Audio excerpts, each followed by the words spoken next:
Hi guys, welcome back to my YouTube channel. If you haven't so, do like and subscribe. And nothing, let's get to it. So, as I was speaking about it yesterday, my pre-op appointment was today at 12. It was pretty packed in there, so I didn't get to record. I didn't really get to do much. Um, it was very hectic as well. They did take care of me quite on time. Now the pre-op went pretty simple. I got there. They were on the fourth floor. As soon as I got there, I signed in. Then they took my measurements on my height, my weight, excuse me, and afterwards I sat down for a little bit more. Then after that, I got to meet with the doctor for a little bit. By the way, guys, if you are thinking about getting with Dr. Durante, there's a lot of people saying that, oh, he doesn't have very nice side bed manners or whatever. You got to understand, he's not like these doctors nowadays that, are all about social media where they want people to record their surgery. They want, that attention of being on Snapchat, being on Instagram. He's somebody that's very strict with his work. He was very nice to me. He was very polite to me, but he just got straight to it. And that's what I was looking for. So I am A-okay with that. But anyways, apart from that, after I met with him, I had to sign a lot. Like when I say a lot, it's a lot of papers.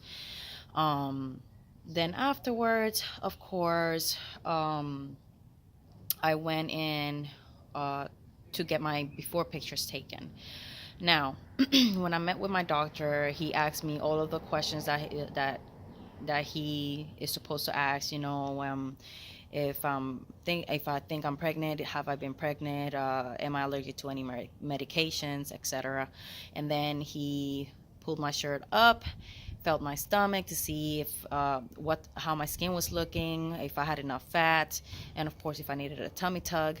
Due to the fact that I told him I have been pregnant 3 times, and I've had, unfortunately, all 3 of them were miscarriages. And because of that, I was a little worried because my stomach still has like this dark stretch marks, and I feel like it has gotten, after every single miscarriage, it has gotten a lot stretchier. But he said that I was fine. So, and then he's checked my butt and seen my projection, etc. After that, he had to go back to surgery because he was in a rush. And when I tell you they are hectic in there, they are hectic. They are busy, busy, busy, busy people. So there's another thing that I did want to share with you. I ended up asking, I got a few questions that people wanted me to ask. One of them was, when are we supposed to use our lipofoams and our backboards and appboards? When I asked this question, they told me that when we are just getting out of surgery, what they'll do is that they'll have me in the faja. I could say in us guys because I feel like it's, you guys coming in there with me. But anyways, it's they said that as soon as they get done with the surgery, they'll put me in the faja. I get to go home the day after when I come back for the surgery, which, by the way, guys, I just had a text message from my coordinator saying that my surgery is scheduled for tomorrow at 1. So wish me luck. But anyways, where was I? Okay, so I asked her about the lipo on the phone. She said, after I get out of surgery, I'm gonna be in my faja, but the day after is my massage. So after my massage, the person that's gonna be doing my massage, they're gonna help me get my foam and my boards in, and then they're gonna give me instructions on how to put them on. Of course, after I, slip my faja on, and then they tell me how to organize those things and where to put them and what spot to make more compression. So there's that question answered. So lipofoams and boards are usually used after the first massage, and so on. And you can use them as long as you want. They say that if it makes you feel comfortable, because a lot of people don't like feeling that restricted with, like, the fajas, the appboards plus the foams, and they end up wanting to know when they can stop using it. So I also asked that, and they stated that you can actually stop using fajas, foams, and anything that you don't want to use anymore after 1 month, but you have to have it on at least 1 month. Um, I also asked when was okay for me to go to work. He asked me what type of job I did. Of course, guys, I'm no longer a flight attendant. I know in the first video I had told you guys about my experience as a flight attendant, and you know that's how I ended up getting an idea and a motivation of moving on with my surgery. And I'm not a flight attendant, guys. I have my own company with my fiance of drywall, so I do drywall. So I'm constantly moving, I'm constantly lifting things, and I'm constantly doing renovations. So I do a lot of hard lifting and stuff like that. So I told him about this, and he stated that for me, I won't be able to go back for 3 weeks because I cannot do any type of I cannot grab anything heavy. I cannot be running, exercise. I cannot be doing anything at all that requires what I need to do in my job for a whole 3 weeks. I can also not sit on my butt for 3 weeks. So anyways, the next question that somebody did ask me was, what's the difference between the small triangle backboard and the big normal backboard? I also asked this, and they stated that of course you put on the boards after your first massage, and the massage lady will instruct you on how to do it, but that all depends to the person on and how they want their back to be shaped. Usually the ones that has like a triangle, that triangle goes to pretty much down your booty crack, in other words, and on your back, and it'll give you that, that roundness on the top of your booty. If you want the flat backboard, it will just flatten your back out, and you really won't have much of that round shape on the top, where in between your back and the top of your booty. So your lower back. So it just depends on how you want your lower back shaped, but it is very important for you to have some type of board, for the simple fact that on your back is one of the places that you tend to to gain a lot of more fluid after surgery, and that fluid is very, very, very, very hard to take out. So the board itself will make sure to keep that compressed, so you get the most minimum liquid possible on your back, so they don't have to worry. They'll drain you, but you're not like draining crazy. And in not only that, but you won't have to worry about, I don't know how to say it, fibroids.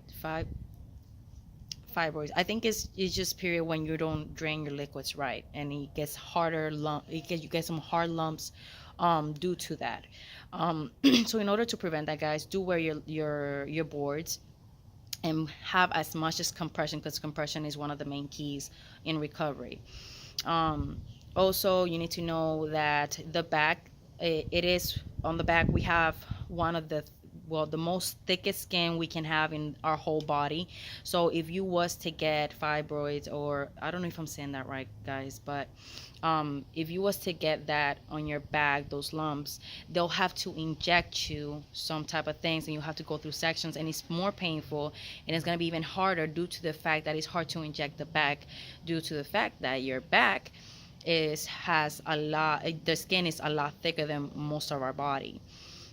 So in order to avoid that, just make sure you take care of having that compression in your boards when you're supposed to, at least till that 1 month, that first month. I'm gonna continue to wear them because you still are gonna be swelling from 6 to 1 year, and not only that, but that's what's gonna keep me snatched. Like when I say snatched, it's gonna keep me snatched, especially with the fajas from Curvy Gals, which they are absolutely amazing. So I will continue to, like, my plan is to keep compressed anytime that I want to. I will not stop just because my doctor said after 3 months. I'm going to continue to do it because it's never enough. And massages is something that is really, really, really, really, really important for recovery, like I was stating before, because that's what's going to help you drain all of that lymphatic, that drainage. And not only that, but it's also gonna mold you in the right way. Of course, you gotta do your research on who to go to, because not everybody knows how to do those massages. Some places put like this jacket on you, and it does like this massages on you, which I don't find it helpful. I want to have somebody that's actually touching me and draining me and molding me, that in case they feel some type of abnormality, they can go ahead and let me know about it, because I don't know, I just trust it a lot more than, you know, some type of jacket just compressing me. I just don't feel like it's as effective as somebody taking care of me. um my lips are dry, guys, sorry. um Now, I did get a text message with instructions. So in the text message, it stated that my surgery time was at 1 with Dr. Durante. They also want me to start drinking Gatorade from today so I can stay hydrated for the surgery tomorrow. They also want me to stop consuming any type of liquids or any type of food, period, after midnight. I cannot eat anymore after midnight, in other words. What did they also say? I'm not allowed to take any medication, um, any type of pain pills, anything. They said if you are in pain for some reason, let's say you have a headache, I don't know, you started your period and you cannot deal with the cramps. They said to the only thing that you can take is Tylenol that is not prescribed, and only with a small sip of water, because you cannot consume water or foods. If you do, your surgery will be canceled. You are supposed to remove all jewelry. They asked me to bring a backpack with a bathrobe and some slippers, which that's the words that I was trying to find on my video yesterday, that I kept saying, yeah, you know, those shoes you just to slip on and slip off. Well, slippers. They want me to just bring a backpack so they can go ahead and put in there whatever they take off of me, and so they can also and they want me to bring the robe, of course, because once I get out, like I said it before at the beginning, I will be in my faja. Usually you tend to come out very cold out of surgery due to the anesthesia. So that's why they ask you to bring a robe and some slippers, of course, because you cannot just be walking around barefooted. And it's just easier for you to slip on and slip off, because after that you're not going to be able to bend over, and you're not going to be able to be putting your shoes on, etc. You just want things to be easy. I was speaking with a few ladies there that were already post up, and they told me not to worry, that I guess the surgery and the process of the surgery is not painful, it's just uncomfortable, but that, well, all of them, there was not one that told me that the most painful thing that I will go through in this journey is the massages. So you know that, but I'm okay. You know, I have a very low pain tolerance, but you know, it's all about your mentality, people. You just got to make sure, you know, you're going in there with a positive mind, and you're going to come out great, I promise. So yeah, I just wanted to give you that quick update. I am going to still ask more questions tomorrow, just because as the questions come along, that's when I write them down and I ask my doctor. Just the information that I did get to find out for you guys today, and nothing else really. So I'm just gonna do as they say, because I don't want any cancellations on my surgery. Also, for you ladies out there that have a surgery scheduled and are worried because you see that you might start your period. I just started my period today, guys, and I asked my doctor about that too. He said that that is not going to interfere with the surgery, that I'm going to be fine. um Anyways, I'm going to be bloody anyways, but that's not going to interfere or anything. So but for you ladies that do have really bad periods or really bad pain or etc., you are, like I said, you are allowed to take pain pills for this. It's just like the only pain pills you can take for this is Tylenol that is not prescribed, and only with a small sip of water. So keep that in mind. If they do find out that you have ate or you have drank any type of fluids when you go to your surgery, they will cancel the surgery. They're very strict on that. The reason why they don't want you to eat or drink anything prior to surgery, of course, from 12 midnight onto your surgery, is because when you come out of surgery, you tend to get nauseous, and when you get nauseous, you could throw up. Now, if while they're working on you, you end up feeling nauseous, because believe it or not, you can feel nauseous while you're under anesthesia, which is something I did not know. You can end up throwing up and then choking on your vomit, and it's something that is going to cause a lot of complications in the middle of surgery. So in order to prevent that, guys, just follow every single instruction that your doctor and your nurses and everybody else gives you, because it is very important. Remember, this is your life on somebody else's hand. A lot of people see it as just something simple. I'm just getting my booty done. No, guys, like, there's a lot of complications to this surgery, and you need to do your research, because it is very, very, very, very important. Like, I cannot stress enough for you to guide, for you guys and ladies and everybody else that is interested in these surgeries. Please do your research, because that is the main key here, of course, to starting your journey as a BBL. Once you do your BBL, it's very important that you focus on how your recovery is gonna go, because 50-50, this is a 50-50. 50 comes from the doctor and the other 50 comes from you and how well you take care of your recovery. But anyways, guys, if you have any more questions at all, I am gonna ask more questions from my doctors tomorrow, so please just comment down below, and I will do the same thing as today.